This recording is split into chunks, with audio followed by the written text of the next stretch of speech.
अंदर आने में मुझे इतना इंसिस्ट क्यों कर रहे हो तुम? कितना फजूल बोलती हो तुम। चल अंदर आ जाओ। नहीं आऊंगी मैं यहाँ से नहीं हिलूंगी जब तक तुम मुझे वापस नहीं ले जाते। तुम्हारी मर्जी। बाहर ठंड है, जरा ध्यान से।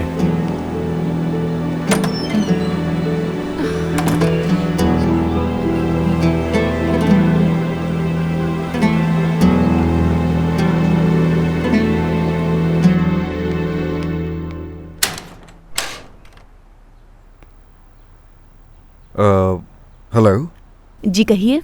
असल में मुझे मुराद से मिलना था। आप मैं तौकीर हूँ, हुमैरा का। आप हुमैरा के मंगेतर हैं? सॉरी मैंने आपको डिस्टर्ब किया। आपको लगा कि हुमैरा यहाँ पर होगी इसलिए देखने आए हैं? वो है यहाँ पर? वो यहाँ पर नहीं है। हाँ, थोड़ी देर पहले उसका फोन आया था और मुराद में जाने में जरा देर नहीं की। शायद नवाल के हवाले से कोई बात थी। मतलब मुराद उसके साथ ही है इस वक्त? वैसे तो